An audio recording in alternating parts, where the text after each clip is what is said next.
Hello friends, welcome to my YouTube channel Rojgar with Hemendra. तो आज हम जेल प्रहरी के 18 जुलाई की सेकेंड शिफ्ट के जीके के क्वेश्चन सोल्व कर रहे हैं।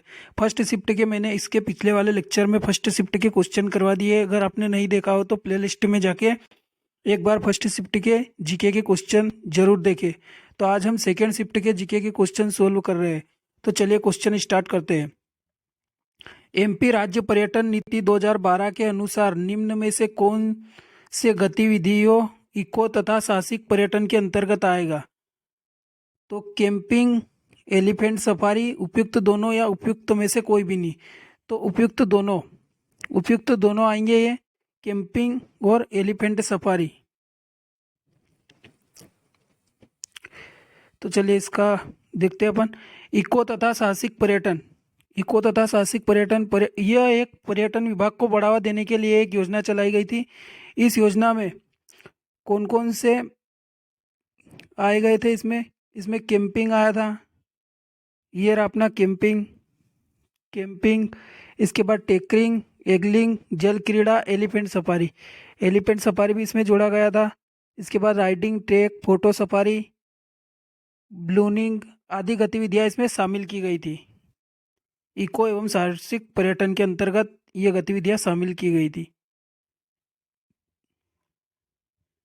निम्न में से कौन से महीने से मध्य प्रदेश में सर्दियां शुरू होती है? नवंबर, जनवरी, अक्टूबर और दिसंबर।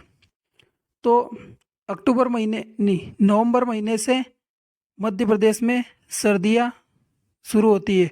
और इस महीने में रबी की फसल बोई जाती है, जैसे गेहूं, चने।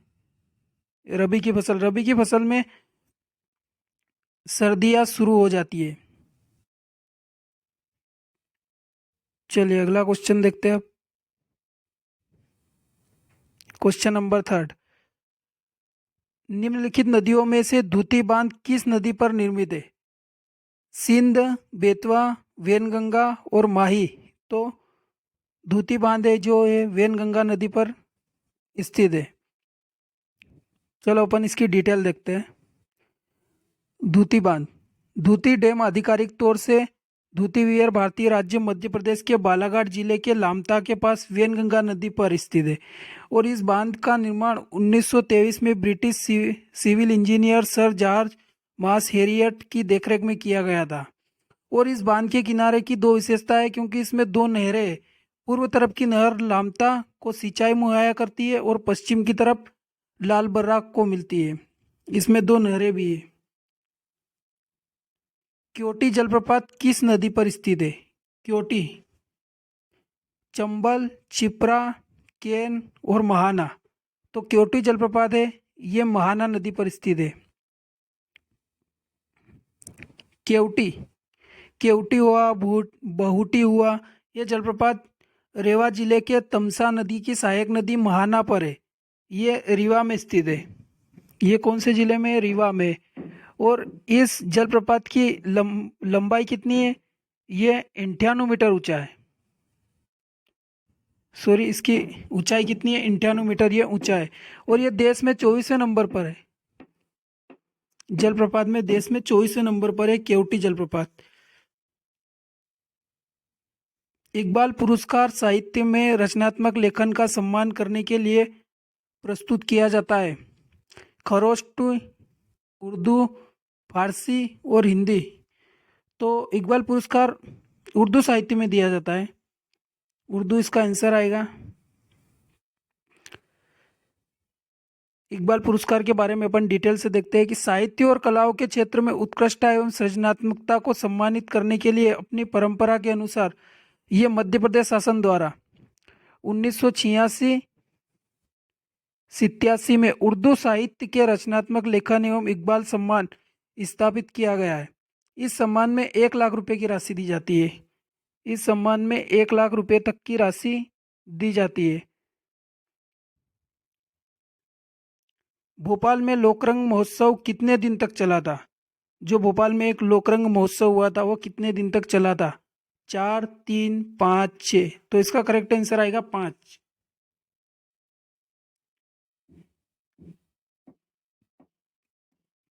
लोकरंग समारोह भोपाल। तो अपन डिटेल से देखते हैं।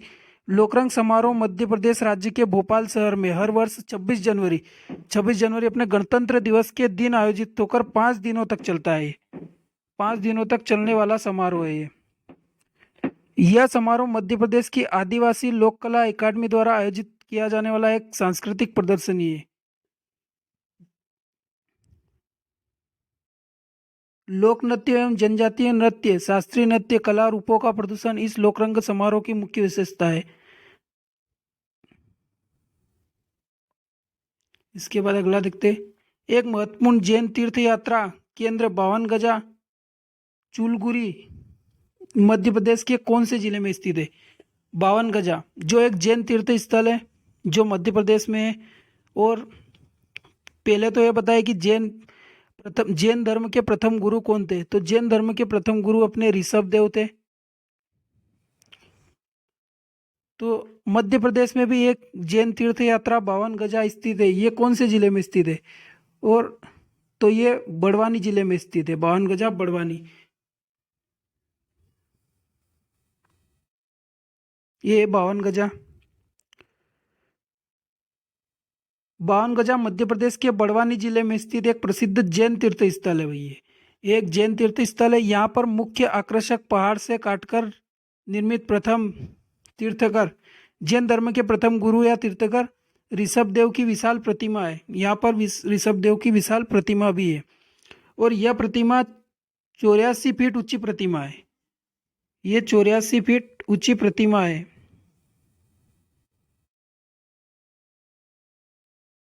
फड़के स्टूडियो मध्य प्रदेश के कौन से जिले में स्थित है? धार, उज्जैन, सतना और रीवा। तो फड़के स्टूडियो मध्य प्रदेश के धार जिले में स्थित है। निम्नलिखित नदी घाटियों में से किस नदी घाटी पर राजा सोरस के कंकाल अवशेषों के जीवाश्म का उत्खनन हुआ है? चंबल, बेतवा, नर्मदा और तवा। तो इसका आंसर आएगा नर्मदा नदी पर। निम्न में से किस वर्ष में मध्य प्रदेश की टीम रणजी ट्रॉफी में उप विजेता बनी थी? जो रणजी ट्रॉफी होता है उसमें उप विजेता बनी थी 1999 से 2001, 1997, 98, 1998, 99 और 1996, 97। तो इसका करेक्ट आंसर आएगा 1998 और 99। ये रणजी ट्रॉफी के बारे में अपन डिटेल से देखते हैं। रणजी ट्रॉफी भारत का सबसे पॉपुलर घरेलू क्रिकेट टूर्नामेंट है। नेशनल टीम में एंट्री की राह में सबसे अहम मुकाम इंडियन टीम में कितने ही खिताब बरास्ता रणजी ट्रॉफी पहुंचे। हर साल बिना नागा ये टूर्नामेंट आयोजित किया जाता है। रणजी ट्रॉफी का पहला मैच 4 नवंबर 1934 को हुआ था। जो इसका पहला मैच 4 नवंबर 1934 को हुआ था और चेन्नई के चेपक स्टेडियम में खेला गया था। और ये मद्रास के चेन्नई में खेला गया था। और ये मद्रास और मैसूर टीम के बीच पहला मैच खेला गया था।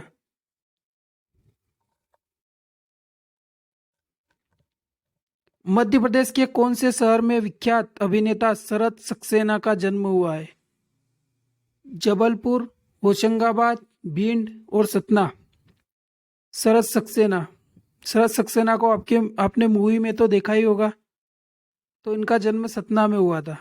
तो अपन इनकी पिक्चर देखते हैं। ये है शरत सक्सेना जी। बहुत सारी मूवी में आपने देखा होगा इनको। शरत सक्सेना का जन्म 17 अगस्त 1950 को सतना के मध्य प्रदेश में हुआ था। सतना जिले में हुआ था इनका 17 अगस्त 1950 को जन्म। उन्होंने अपनी शुरुआती पढ़ाई Saint Joseph Convent High School Bhopal में की। और शरत सक्सेना को अभिनेता बनने की बहुत ख्वाहिश बचपन से ही थी और उनकी ख्वाहिश पूरी भी हो गई।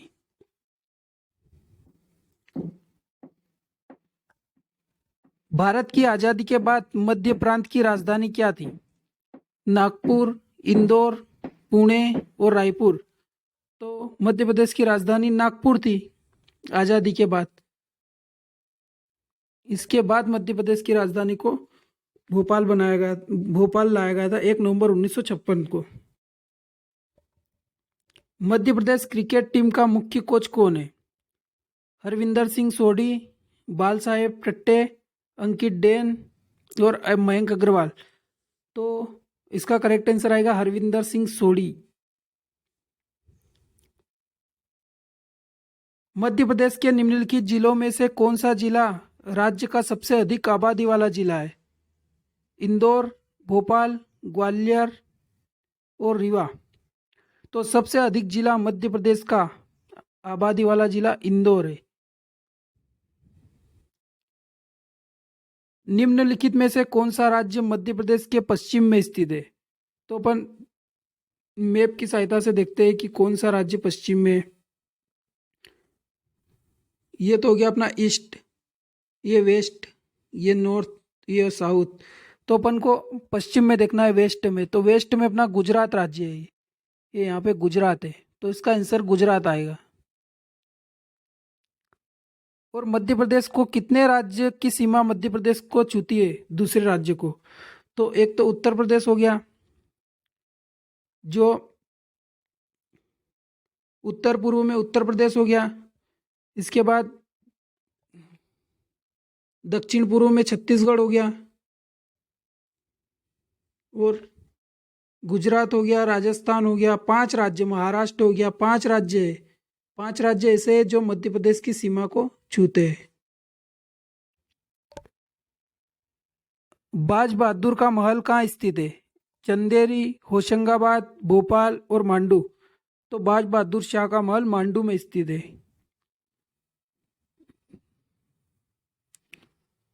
सिटी ऑफ जॉय, मांडू को सिटी ऑफ जॉय भी कहते हैं,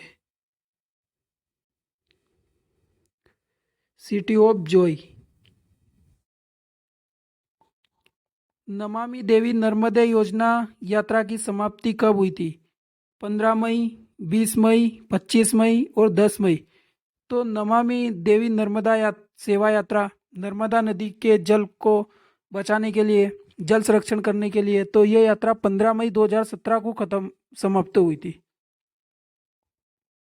Hindustan Coca Cola Beverages Private Limited ने कहाँ पर अत्याधुनिक प्लांट बनाने की योजना बनाई थी?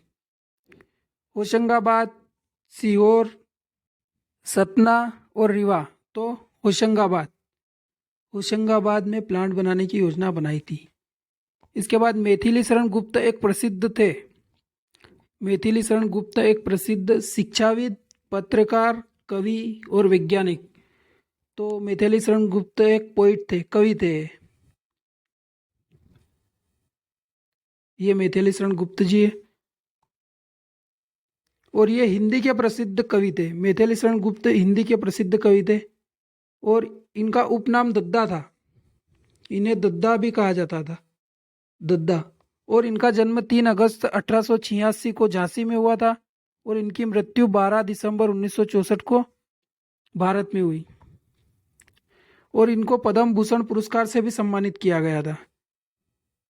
और इनके पिताजी का नाम रामचरण गुप्ता और इनकी माताजी का नाम काशीबाई गुप्ता था।